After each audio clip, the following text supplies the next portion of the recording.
irmãos, muito bom dia, a paz de Jesus e a força do Espírito Santo para todos. Hoje eu quero trazer para você uma passagem que nós conhecemos muitíssimo bem, que está lá no livro de Lucas, capítulo 22, do versículo 54 ao 62, que fala sobre a negação de Pedro. Se nós buscarmos compreender um pouco mais da essência de Pedro, da personalidade de Pedro, nós vamos conseguir entender um pouquinho mais o porquê de certos comportamentos dele. Tá bom? Então eu vou ler aqui para você.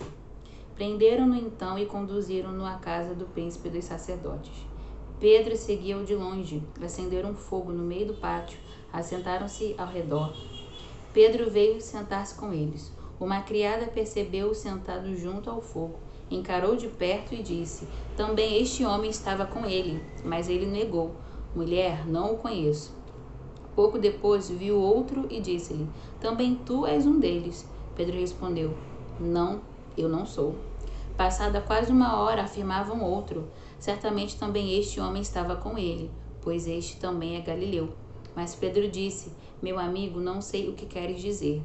E no mesmo instante, quando ainda falava, o galo cantou. Voltando-se o Senhor, olhou para Pedro. Então Pedro se lembrou da palavra do Senhor: hoje, antes que o galo cante, tu me negarás 3 vezes. Saiu dali e chorou amargamente.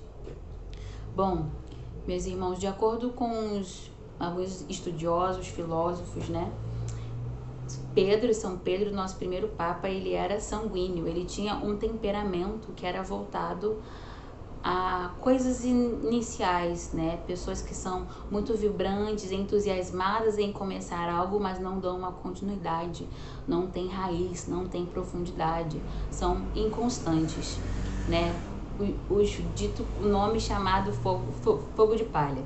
E eu entendo, porque eu também tenho esse temperamento, e como é difícil para nós nos mantermos bem em alguma coisa. Se a gente voltar em alguns evangelhos anteriores, a gente vai ver que Pedro era esse que tomava a palavra, que tomava a frente, que ia. Ele mesmo diz: Senhor, eu te servirei, eu te seguirei aonde quer que fores.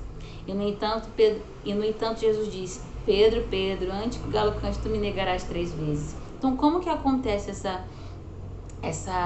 essa dinâmica, essa mudança, uma vez que Pedro era um dos escolhidos, né? Nós sabemos que o Senhor elegeu 12 discípulos, mas o Senhor tinha três preferidos que ele levava à intimidade. Então isso nos faz entender também que, apesar de nós termos muitos conhecidos, vão existir aqueles que são os verdadeiros. Eram Pedro, Tiago e João.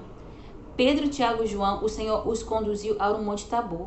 O Senhor se transfigurou diante deles. E como Pedro vendo a glória de Deus, como que no momento propício, Pedro nega Jesus. Então eu quero trazer isso para você. A palavra de Deus vai dizer que Pedro negou publicamente o Senhor 3 vezes.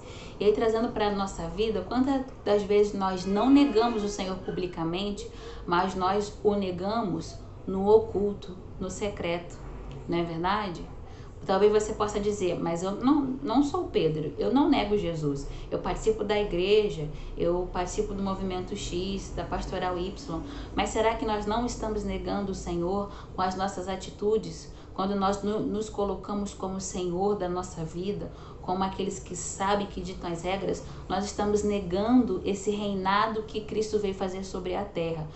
Porque o Senhor Jesus morreu para se fazer rei sobre a nossa vida, sobre os nossos pecados. Então, se eu me coloco como Senhor, Senhora da minha vida, eu estou negando esse reinado de Cristo. Eu estou negando todo o esforço que Ele fez para me salvar, para te salvar. Olha que forte isso. Então, às vezes, nós, como Pedro, nós sucumbimos diante das circunstâncias, porque Pedro viu que o mestre estava para ser crucificado, perseguido, e ele não queria sofrer. Mas o que Jesus falou? Aquele que quer me seguir, renuncia a si mesmo, toma a tua cruz e me segue. Pedro, naquele momento, sentiu medo de se intitular discípulo do mestre. Então ele negou Jesus 3 vezes por medo, porque ele deixou-se levar pelas circunstâncias. Então, quantas vezes nós negamos o Senhor, não de forma explícita, publicamente, mas negamos numa omissão que nós fazemos, num conselho que nós deixamos de dar, deixamos de falar para o outro que somos de Cristo, por medo das pressões exteriores, por medo do mundo. Então que nós não sejamos mais como Pedro, que quando nós estamos sufocados, reclusos, nós negamos o Senhor com a nossa conduta, com a nossa postura de vida. Lembrando que o Evangelho nos convida a ter uma postura reta, coerente, sobre tudo.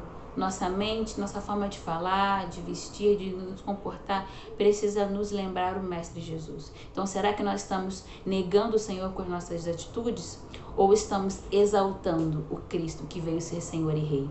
Pensemos, meus irmãos, e nós não sejamos mais como Pedro, que a partir dali saiu para chorar amargamente os pecados e as suas misérias. Sejamos reconhecedores das nossas misérias, sim, mas nunca negando aquele que um dia morreu para nos salvar. Amém? Deus seja louvado pelo dom da sua vida. Um beijo e até a próxima. Tchau, tchau.